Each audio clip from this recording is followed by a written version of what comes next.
Saudara, selamat pagi untuk Anda yang baru bergabung bersama kami di Sapa Indonesia Pagi. Dan kembali kami hadirkan saat ini segmen Sehat di Tengah Pandemi, yang mana segmen ini kami hadirkan sengaja untuk membantu Anda yang mungkin memiliki masalah dengan kesehatan dan ingin berkonsultasi tetapi masih ragu untuk datang ke rumah sakit karena masih situasi pandemi.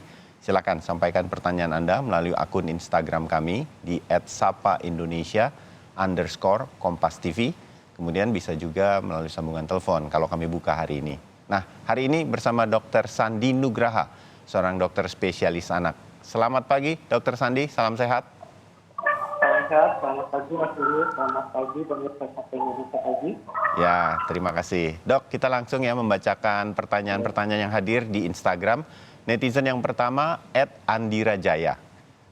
Pagi dok, saya mau tanya, anak saya sekarang ini 3,5 tahun, sudah hampir 13 hari, mengalami demam kalau malam hari, demamnya hanya pada malam hari, kemudian ada muntah, nafsu makannya berkurang, timbangannya kini sudah turun 3 kilogram, sudah diperiksa dan dilakukan cek darah semuanya normal, hanya ada keterangan atau diketahui kekurangan zat besi, dan sudah diresepkan antibiotik dan obat mual, tetapi belum ada perubahan. Apa yang kemudian harus saya lakukan? Dr. Sandi? Ya, baik, terima kasih.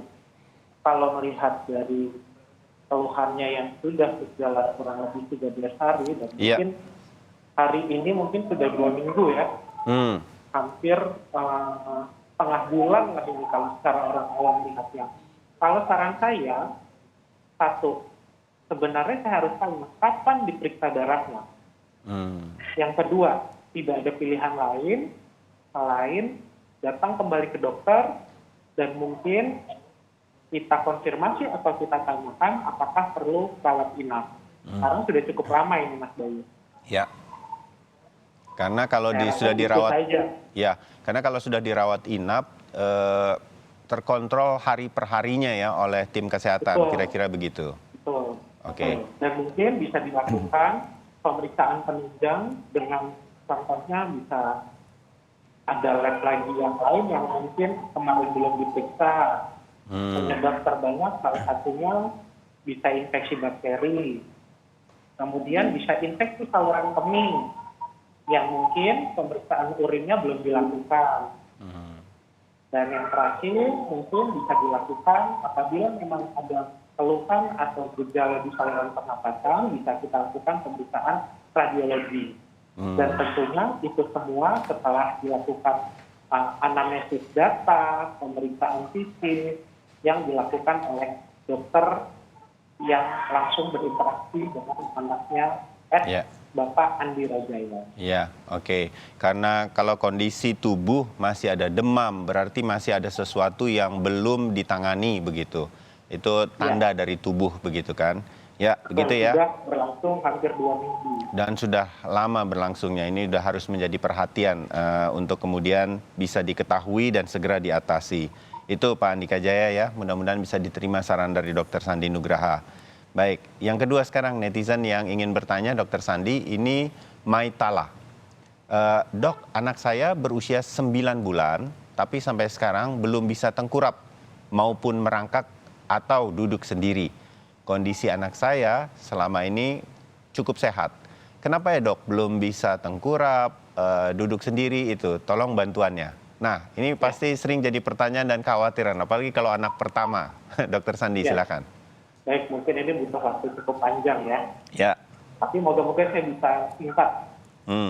Jadi perkembangan setiap anak itu memiliki keunikan tersendiri dengan kecepatan pencapaian perkembangan yang berbeda dari setiap anak. Sehingga poin pertama yang ingin saya ingatkan adalah jangan membanding-bandingkan antara anak kita dan anak orang lain. Bahkan dengan anak pertama atau anak kita yang lainnya. Kisaran waktu pencapaian setiap tahapan perkembangan itu bisa dikatakan normal. Misal, ia dapat berjalan mulai usia 10 hingga 18 bulan. Itu adalah rentang. Sehingga seringkali terjadi perbedaan perkembangan di antara anak sesuai usia. Nah, ada 3 faktor. Yang pertama adalah faktor anak.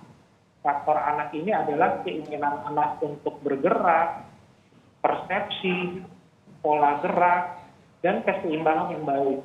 Yang kedua adalah faktor lingkungan, yaitu memberikan peluang kepada anak untuk berdiri dan berjalan, sehingga ini adalah salah satu faktor yang dipengaruhi dan membutuhkan bantuan dari pengasuh yang ada di sekitar anak kita untuk mendorong seorang anak berdiri dan berjalan. Nah, yang terakhir adalah faktor aktivitas. Doronglah anak untuk beraktivitas sesuai dengan usia perkembangannya. Jadi, kalau usia 9 bulan, stimulasikan anak agar berdiri, mulai melangkah.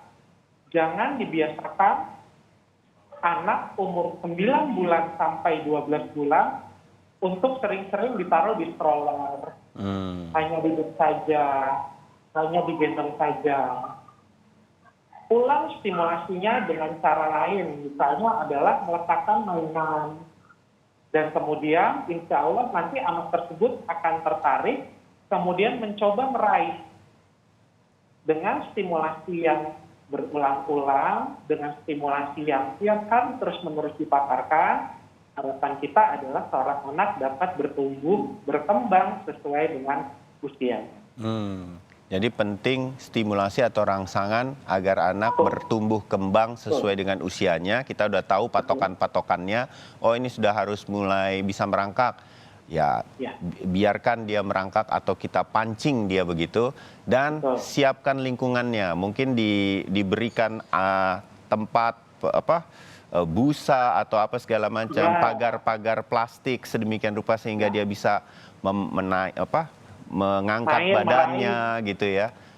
Hal-hal semacam itu yang membuat mereka terstimulasi untuk kemudian menggerakkan seluruh tubuhnya sesuai dengan tumbuh kembangnya. Nah, mudah-mudahan Ibu Maitala tadi ini yang kurang atau mungkin belum begitu atau kurang dilakukan, dicoba.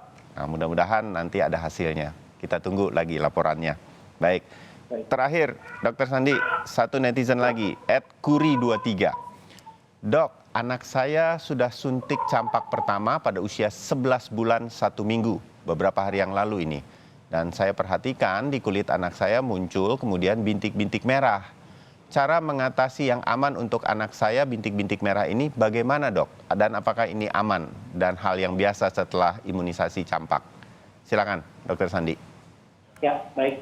Mungkin yang perlu saya garis bawahi adalah ini yang didapatkan oleh anaknya Ibu Kuri 23 adalah imunisasi MR.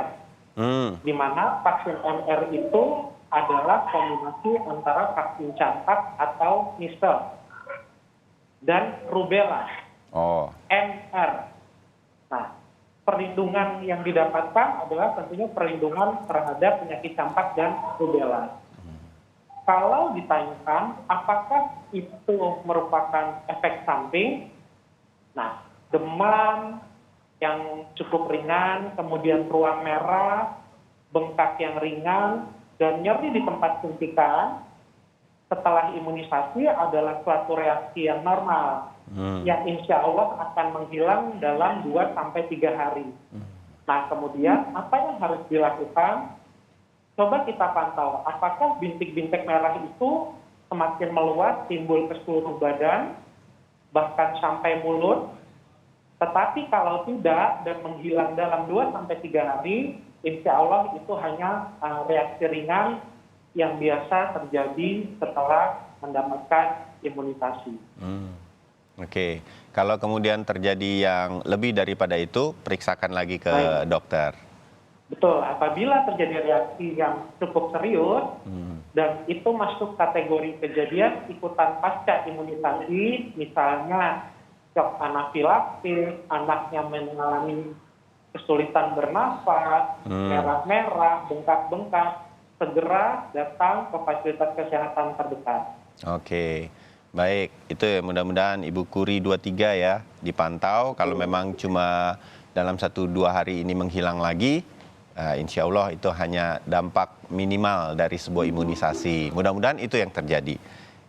Dokter Sandi, terima kasih. Kita cukupkan 3 pertanyaan dulu dari netizen pada hari ini untuk saya di tengah pandemi. Kami berterima kasih untuk waktunya dan jawaban-jawabannya, Dok. Kita ketemu lagi di kesempatan yang lain. Terima kasih, Dokter Sandi Nugraha. Terima kasih, selamat pagi. Selamat pagi.